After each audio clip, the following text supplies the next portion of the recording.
Hi, it's time for a little help. I'm Tommy, and this is Hi, I'm Ben. Yeah, we are gonna talk through a few Ableton Live tricks today for today's little help. Little help is a segment or a show where we kind of talk through different tips and tricks in music production, and occasionally hear things from the audience too.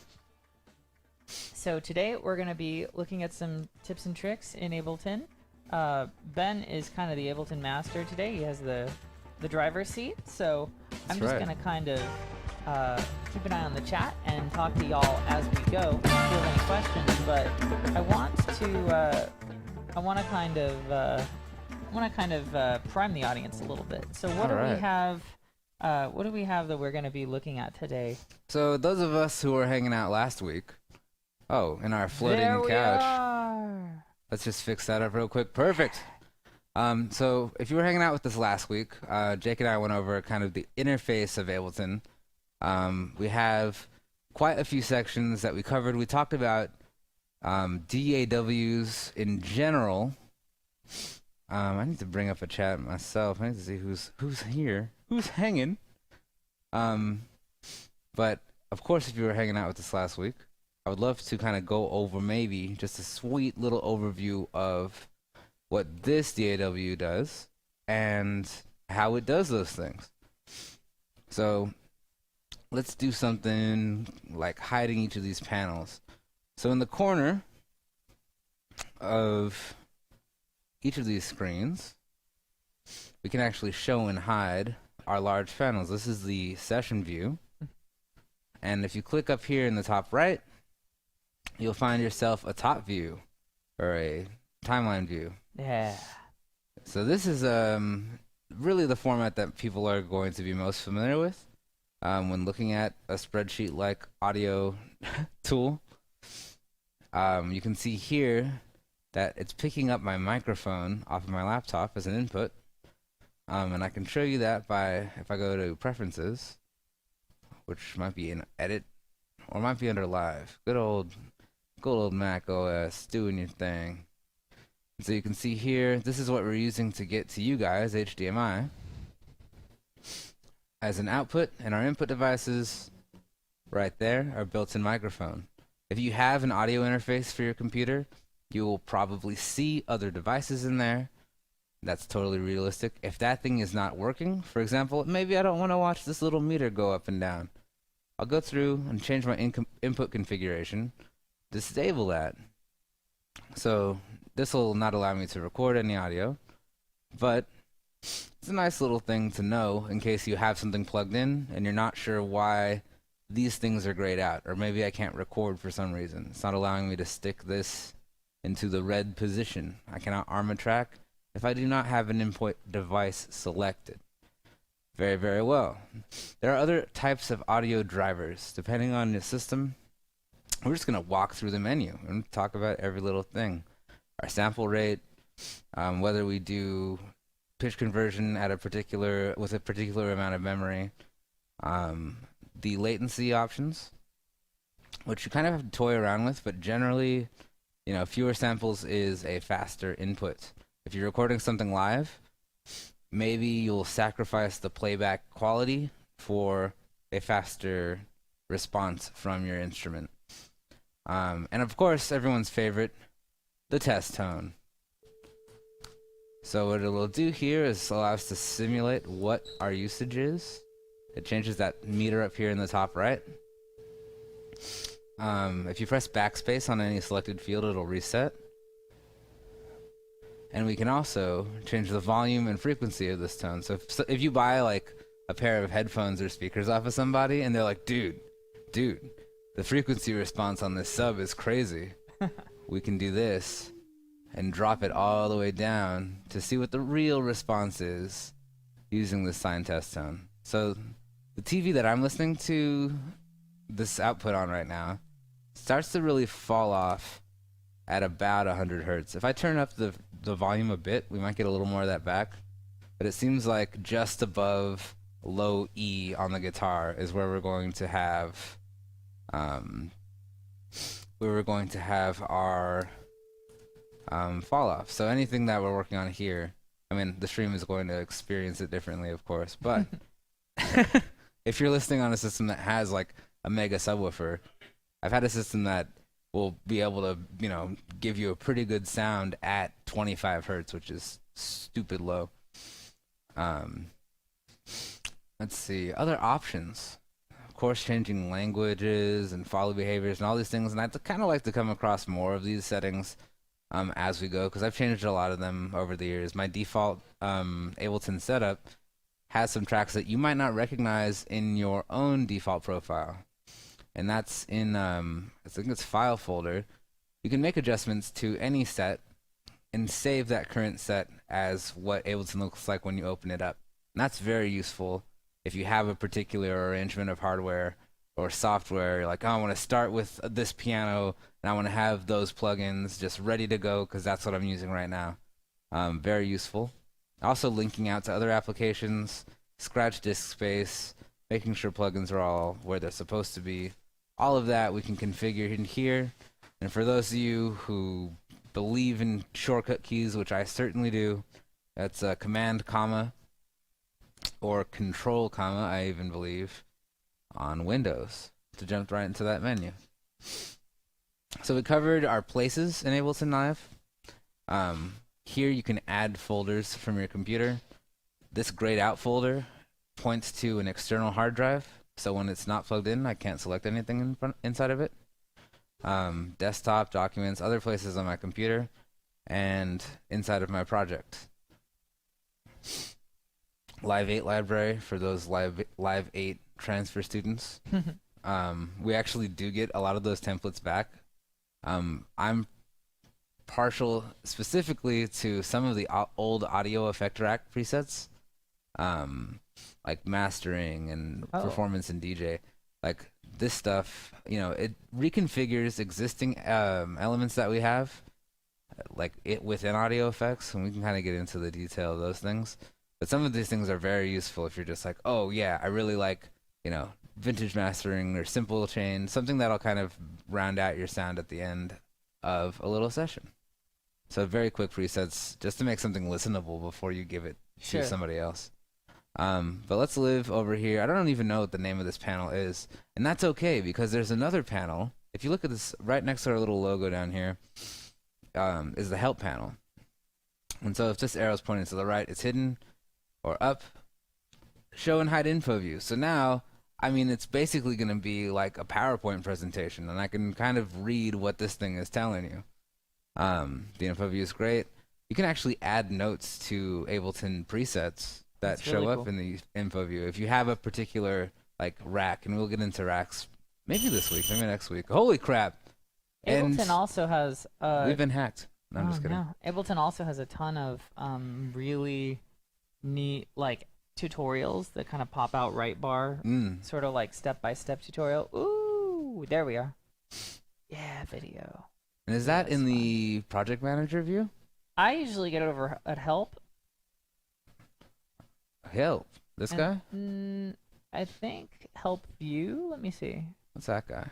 Yeah, there it is. So this actually gives you a ton of lessons that if you are just getting started with Ableton, will teach you a lot of the interesting things about this program. Because unlike other DAWs, it has this view, and then when you tab over to this view, it's like a totally different experience. And this is, I forget which one is session view and which one is... So this is... Actually, there should be, if we use our buddy over here. Yeah, what's this called? Our helper buddy. So we have arrangement view and session view. Yeah, so session view is really interesting because session view is really oriented towards mixing and matching audio or snippets of different loops and stuff. Yeah. Absolutely normal. So, yeah. What that does... Ableton, that is not a feature of Ableton Live 9. Yeah. That is a feature of a very complicated and strange signal path. But with session view, I use that a lot for DJing. Yeah. And then the arrangement view is more like, oh, I've got to actually commit this to something that has form or, etc. And it actually is a really interesting thing to use. You see those grid controllers that a lot of people use where they're triggering individual samples when they're playing live, that sort of thing. Right. That's really relying on Ableton's session view in particular. So, Well, and that's also a thing that there's actually a lot of good interplay between the two. If you're Yeah. taking like a session that you've set up with a bunch of different clips and kind of different grooves that are stacked on each other, and then you can select all of those objects and throw them into the arrangement or vice versa. no, I go back and forth a lot Yeah. with both views, really. And session view is also kind of great for like when you want to organize the assets you plan to use in the other view. I'm starting to believe that it is my fault. Well, let's see what happens. Believe in yourself. There we go. Believe. If I could just get everyone in the audience to believe. Yeah. In Ableton Live, reappearing. You gotta believe. I believe in fairies. There it is. Sweet. We've returned somehow. I love how totally, ultimately that is my fault. Remember, guys, check your lines. So, have you heard the demo files that come with Ableton? No. Let's check them out. All right. So let's make sure that that is fixed. I'm gonna play my little loop just to double check audio. Sweet. All right, so that works just fine. Now I can't remember where exactly they are. Ooh, look, it's like a short overview of what we were actually looking at. But I know from previous research, Ableton, if I look for inside of your applications folder, if you show package contents in this guy, I guess I have to sneak it over to that desktop. Boop. So right here, there are resources, and if I'm not mistaken, there are tutorial or demo projects. Where the heck are these guys? Push to frameworks, built-in lessons. So these are the things that are linked to in the window itself. These guys are the resources for those files. I'm trying to find, maybe I'll just kind of tuck my thing back down here while I do a quick little search for that, and we can talk about other elements of the interface. So I've already mentioned these little arrows for hiding and showing the info. And this is very useful for, oh yeah, what is that exactly? The name of the clip, where the file is. Yeah. Inside of our preferences, we actually linked up, like I have Audacity as my WAV file editor. Ah. So when I click edit for a sample, it will bring up that tool set on this other screen, because hey, why not? And then you work on some destructive editing here, change the file, and voila, save it, and it's back in Ableton updated. Yes. Cool. I'm not going to save those changes right now. The weird thing is that Ableton will collect your resources when you save a file. So sometimes it'll save in a weird location. Yeah. And maybe you don't want that. Another thing that we can do, like what is this guy, right? The Groove browser. The Groove pool will go to a specific section inside of your library that has like kind of click tracks. We should be able to preview. I have my preview thing a little bit low, but where are, I don't know, like an MPC groove or something like that. Basically what it'll do is adjust the timing. If I drag that over to a clip, it'll show up into the pool. It'll show up in the pool, and it'll change the rhythmic quality of our loop, which is super useful, especially when you have something that is like on the block, but see how it kind of like skips way out now, versus if I disable this, so now it's very straight. And we have lots of groove options. You can actually create your own grooves as well, and you can do that from any existing loop, anything that's on time or in a key that you like, anything that loops well, or in the period that you like.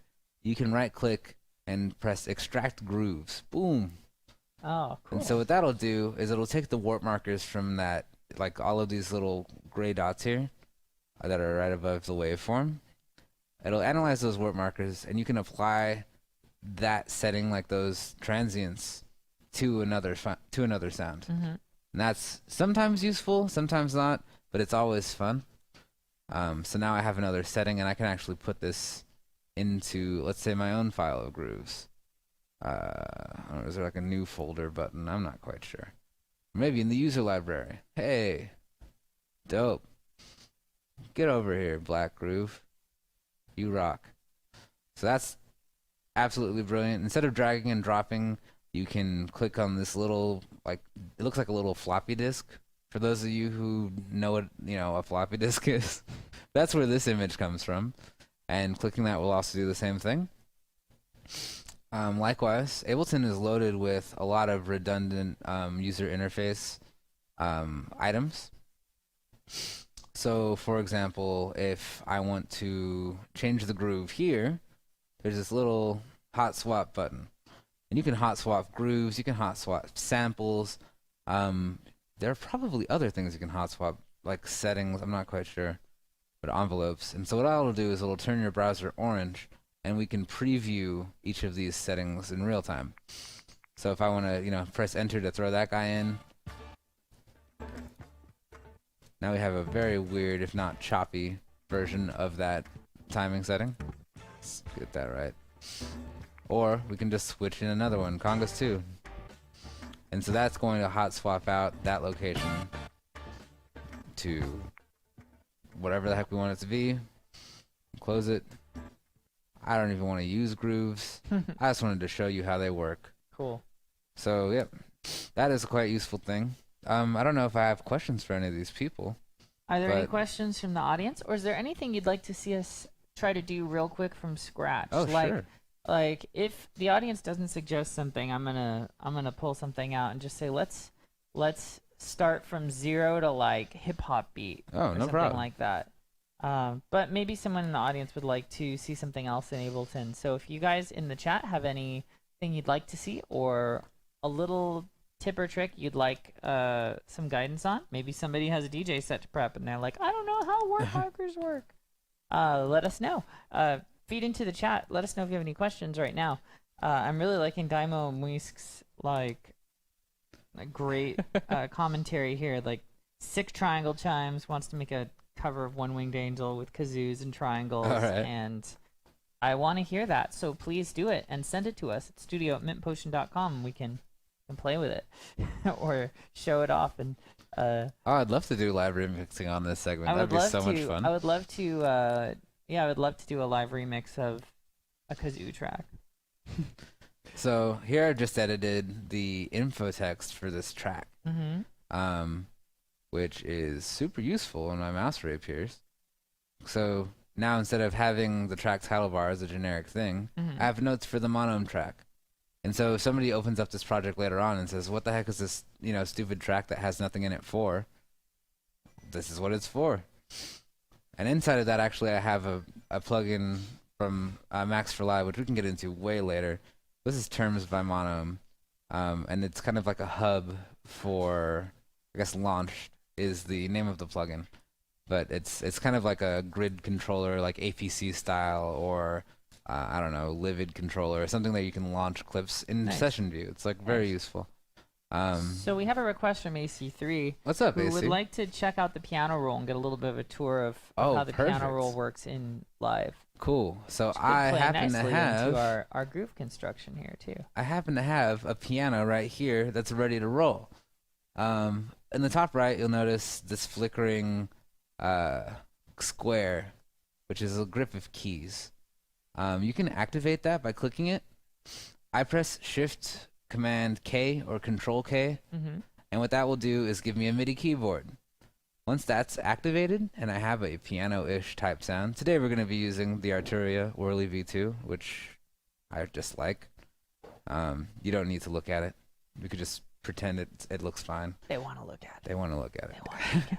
So let me get that guy up there somewhere. Desktop 1. Where did it go? Never Maybe mind. it's over here. Yeah, that's the thing. It's split across a couple of screens. It's kind of, They kind can of a hear hassle. it. That should be good enough. Yeah, well, that's why I got this thing, so you can Mhm. hear it. Because I'm like a huge Wurlitzer guy. I love the sounds. That kind of gritty, like, electric piano. It's actually a bunch of tuning forks inside of a box with pickups above them. Cool. So you can use the keys in the middle row Mhm. as like the C scale. On the bottom row of the keyboard, like I don't know if anyone's used GarageBand, it's a very similar thing.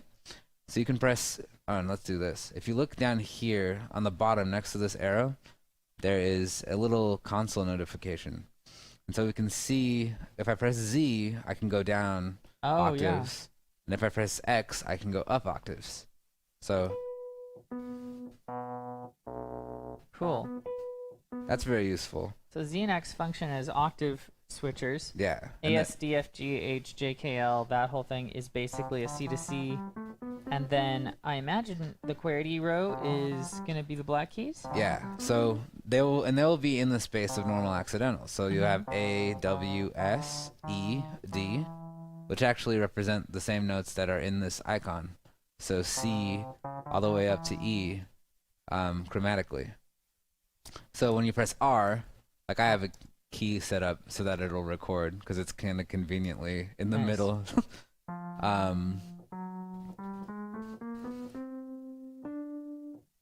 All right, and those are all of our keyboard style keys. Now C will lower the velocity, and it says computer keyboard, you are currently playing with the velocity 40. And every time I press V, it'll go up, much in the same fashion as our octave adjustments. And I believe those are all of the keyboard controls. I'm playing with mine too here. It's a lot of fun. You So can't yeah, hear mine. but And you hit the keyboards, you can really play chords with them and everything too? yeah, no, it's way fun. It's great for if you don't have a MIDI controller that is a keyboard shape or whatever. It's a really great entry point. Actually, how I got started in GarageBand, they had software keys. I'm like, well, of course, and that's kind of what's up. So let's talk about. We have a request of the piano roll, and let's talk about how we make MIDI clips. Because that seems like, the first thing that you need in Ableton to work with a piano roll is Yeah. a MIDI clip. So I can insert a MIDI clip by right-clicking and pressing that button. I can double-click by default to make a MIDI clip. And I can have that area selected and press Shift, Command, or Control, and M. And that keyboard shortcut is probably the most convenient way because if I'm in the track view, if I'm in the arrangement view, as it is called, we'll notice something very interesting first, that this section right here, this button, if we ask our little homeboy, will say, go back to the arrangement mode. So Ableton will keep track of the position of your song in two ways. One way is, oh, which MIDI clip is playing? Oh, okay, cool. And so it says, all right, this is a 1-bar clip, and how many times it's played, and how many beats are in that section. So if I were to change the length of this guy to, like, let's say 8, now I have a 32-beat clip, and this is the point at which it's playing. And that's useful, but that isn't really reflected in our timeline. Like, yes, there is a period, but, as far as our little follow guy is going, as far as our playhead marker is going, you can't really tell that there's any music coming through here. So let's go over to our session view really quick and talk about this dude, this guy. That is the piano roll. All right? Piano roll has all kinds of beautiful little options. Like if I have a few keys in, or a few notes in, excuse me. Like that's all right. When I click on an area and drag, I can make repeated notes of the bottom right here. You can't really see, but the selected grid size. You can see, however, the distance between these lines changing. And that is the same feature. The grid size can be as large as, 32 bars if you wanted to. even longer. 512 bars I can have. That's pretty ridiculous. Or we can divide back into a measure, which would be this length, or a half of a measure, or a quarter, or an eighth, a 16th, 30-second note, and so on. And I'm changing the size of the grid by pressing Control or Command 1 and 2. Nice. 2 makes the grid larger, 1 makes it smaller. Another way to make those adjustments to the grid size is here. We have all of these. If I right-click, I can say, oh, well, you know what? I want a larger grid, or I want like an adaptive kind of space. Nice. I actually used to work with adaptive a lot until I started to use the keyboard shortcuts, because that meant like whatever level of detail I was looking at these notes, they would kind of stay there. And by that adaptive, they mean if I'm above the piano roll's timeline, I can see a little magnifying glass. And if I drag it in, the grid will keep resizing to adapt to the detail that we want. So the narrow is kind of intense because I'm not going to do 128th note. So maybe like medium, 30-second note. That's pretty good. So as I zoom back out, here I have 16th notes. Right. Right. Away a little bit each time we zoom. And that's way even the useful. zoom function is really intuitive in Ableton. Yeah. You grab it right above or to the side, right? Yeah.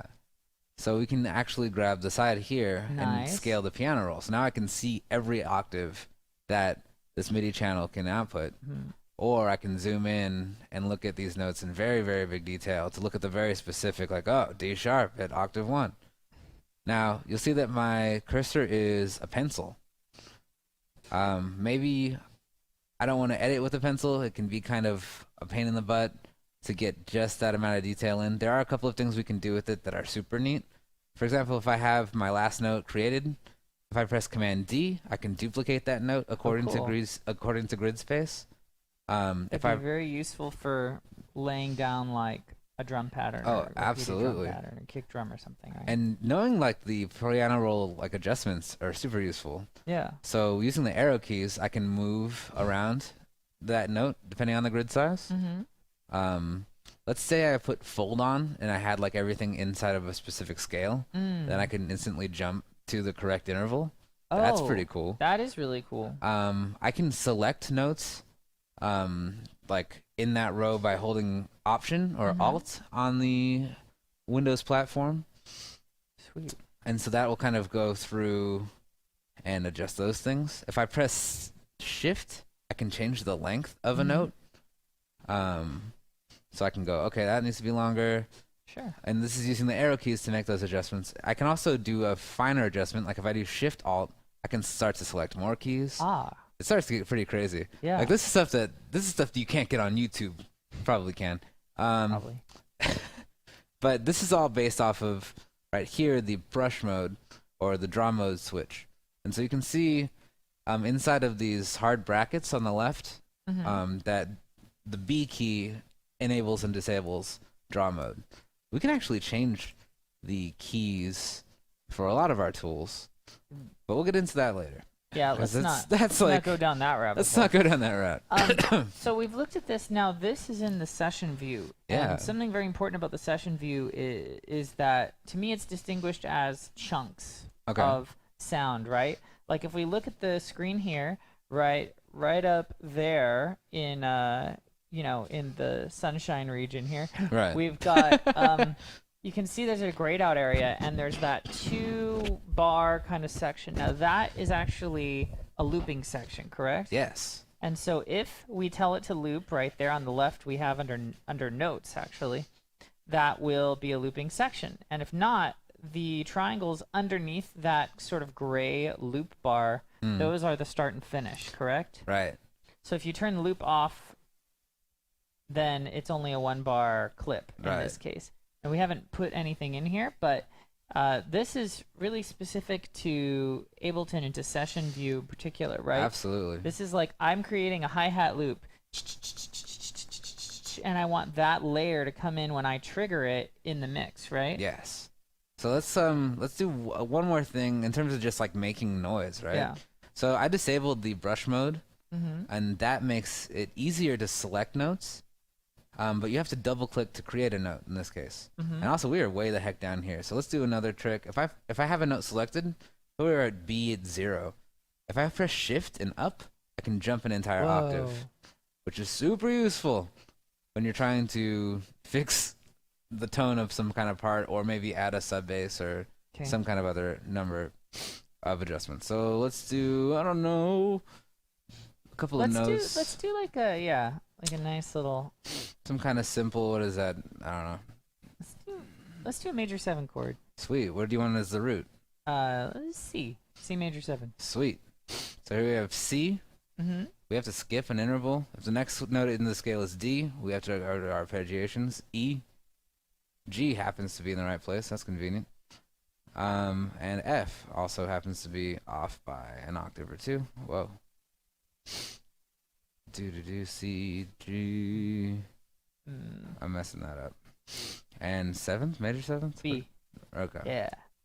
So one way that we can like proof our tone if we're messing around with the piano roll, and let's zoom out a little bit since we know what notes we want, we can kind of scale that. If we click on this little headphone guy, we can preview these tones by clicking on them. Nice. And that's a dominant 7. Major 7. Oh, right. Yeah. Okay. So that works for me. We can change. So that's very useful for if I'm adding a new note. Or if I want to hear those two on top of each other. That would be the Mario coin interval. Oh, no, I like it. Leave it. You want to do that? Give me that, like, what is that? That's, it's just an arpeggiation of the E, right? Yeah. Yeah. So I can press, notice how when I press space to try and play, it makes my, like, this is called a, gosh, what is that? I'm sorry. The navigation pane. I'm sorry, where's our helper buddy? That's gonna be like play button, idiot. It does say play button. But I do want to. There's in most DAWs that's called something. The transport bar or whatever.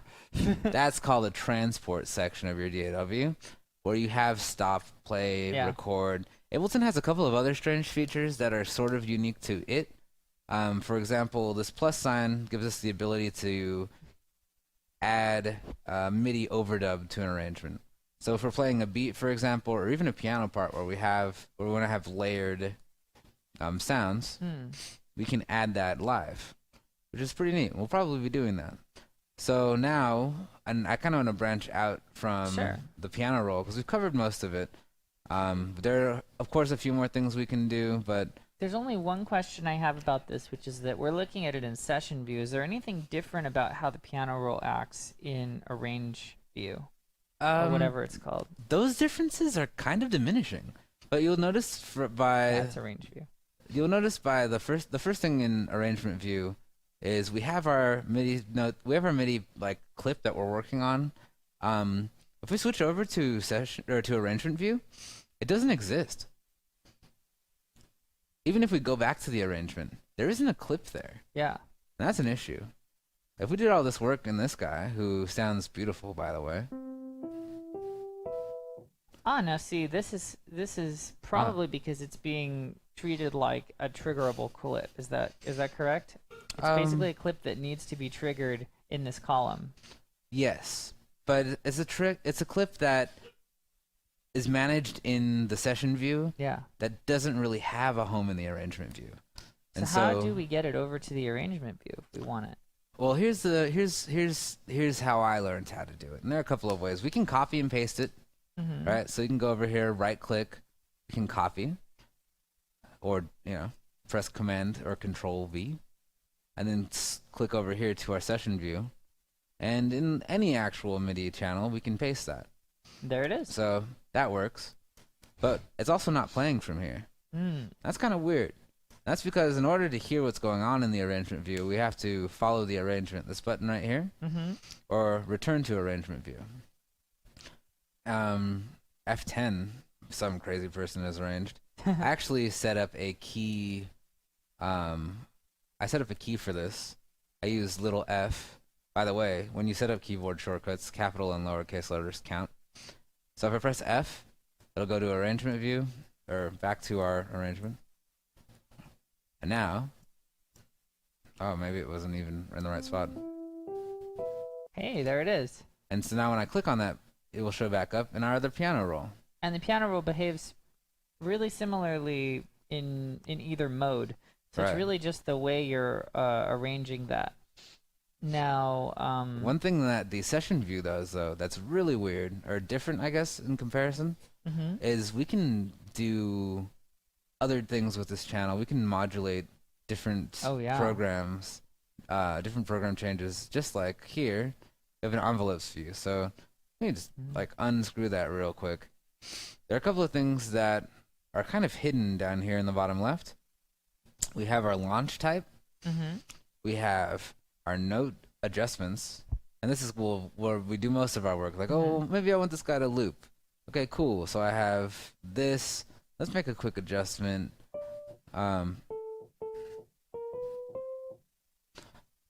Duplicate.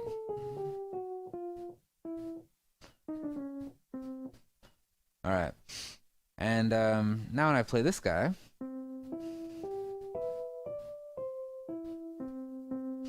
we get a loop. The looping point starts here. Right here, we can set that looping point. We can also set the end looping point. And so this is the end looping point, actually. But it doesn't matter because it's outstripped by the length. Well, the cool thing is... That's the end trigger point. The end trigger point. Okay. So if you go in the other mode, that lower one, top ones are loop because it's got a whole bar around it. Okay. And so we can start the beginning of that loop from anywhere. Yeah. Which is pretty useful, especially if you have like a rhythm, like some kind of egg shaker that has like a weird offset rhythm. Oh yeah. If you put that looping point one or two, like eighth notes or quarter beats in, you find that you can get a lot more variation because it's not straight in line. It's also pretty useful for something with a pickup, huh? Yes. Where you need it to come in with a pickup, but then you want it to loop on the right. That kind of thing. That's very, very useful. Let's see, what else do we got? Oh yeah, we could even show how that would look if we drag the top one. This guy? No, the top loop triangle. Yeah, that bad boy over, and then set the. Yeah, so this would give you that kind of pickup for a loop, for example. So we can play it with the first region. Yeah. And then loop the second region. So there it goes. Absolutely. That's a really good trick for, say, DJing where you want to maybe steal a beat or a loop from a song or something, and you want to have that little pickup into it to kind of give you some crossfade, but you don't want to loop that pickup. Absolutely. But, do you want to get into launch modes and envelopes before we close up? We only have a few minutes left. See, Daimo's asking if I were to load in a song, would it allow me to fiddle around with it to give it a sound I want to hear from it? And I think that's a really good question. I talked a little bit about it in here, but Ableton's audio processing is super impressive. It's kind of the main thing that draws people to the software, that distinguishes it from other just DAW software. It's not a simple sequencer or anything like that, right? No. So here's a loop that I made earlier this year. Let's turn that guy off. And so the first thing that it allows us to do is quantize these maybe stabs. We want to figure out, like, okay, is that on the one? And so the first thing that's happening is this type of, stretching. Yeah. So the default setting, I believe, is beats, but we can go down to complex, and it'll try and preserve the transients and the tone of this track. If I'm playing a pre-recorded, fully mastered track, would you say complex or complex pro is the way to go? That's a good question. I would say that probably complex is the way to go by default. Pro has basically more of an adjustment of how long do I hit and how many of the formants do I want. We can get into the actual details of formants and envelopes in a second, but I really wouldn't go, if you're just trying to keep the spirit of that song intact as much as possible. Complex? Yeah, complex is the way to go. Obviously, the more that you distort the sample rate, which is exactly what this is doing, by playing it even faster or more slowly, or trying to line things up. There are a couple of strange things that happen with clipping and, you know, really just breaking the tone down. But because of that, we can use fast Fourier transforms and repitch it. We can do microtonal adjustments. Nice. We can change. Maybe I just want each of these hits to land. Like, I really like to do beats, transients, and then instead of trying to, what this represents is jump to the next transient, play forward, or try and blend from transient to transient. And so if I go from forward and I play like only 27%, we get this really cool effect of each of these notes kind of becoming more of a hit than having tone throughout, you know, where all of that wave information is. It's scrunching the time between transients. And you can also take chunks of these and actually, Jake taught me a trick about essentially using the not session view, the arrangement view, and you can then sort of apply this process to, instead of a whole chunk, an individual chunk of that. So you could do multiple instances of something in the arrangement view, right? Right. We can take our audio clip and on this channel. Yeah. I can zoom into it super, super tight. Let's make sure that I'm back on this guy. And like, let's say you want to take one hit and turn it into a whole, like, elaborate thing, right? I mean, I would split it, or I would copy and paste it. Yeah. What I usually do is press Command E to split. I just know that keyboard shortcut. Pretty useful. And we can reverse it, and we can stretch it, and do all kinds of things. We can right-click and isolate, or I think Command J will crop the clip. Notice that it has. Oh, actually, that's fine. So this weird little hit. Yeah. If I change, you know, so that can become an instrument very quickly. Like, I can throw that into a sampler if I want to. I can do a whole ton of stuff. I can't wait to show you guys all this stuff. But, you know, thank you for, you know, we're actually out of time. Did you know that? We're about to move on to Rockstar Academy. This flew right the heck by. I had so much fun. So, I hope you guys got a little bit of something out of that. But we have a lot to go into. We left off with a piano roll. We're going into some sound design stuff. But I think next week we'll kind of go back. I want to talk one more thing about how Session View works and really that DJ element where we have envelopes and we have our launch modes that we can use to go kind of play our Session View just like we would kind of like a weird, like a Rube Goldberg device almost. Like, you could do some crazy stuff. No, I mean, if you consider each one, Session View is built on the idea that each one of these columns is triggerable, and then you layer them based on basically horizontal view. And I mean, you can have way more tracks. That's why you get these, you know, 8x8 or 16. I mean, you can stuff an entire Ableton project into one of these tabs. Yeah. We can take all of these items and group them. We can take that group and save it into our library. Like, we can do a lot of crazy stuff. We're not even touching the surface of what this tool can do. But Session View is going to be our life, I think, for a couple weeks here on A Little Help.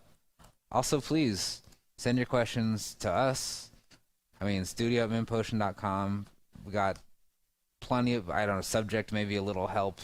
And then with what? And we can kind of go over what those things are in upcoming episodes. But stick around just a minute, and we will get you into the Rockstar Academy with Sam Lustig. All right. Thanks for joining us for A Little Help today.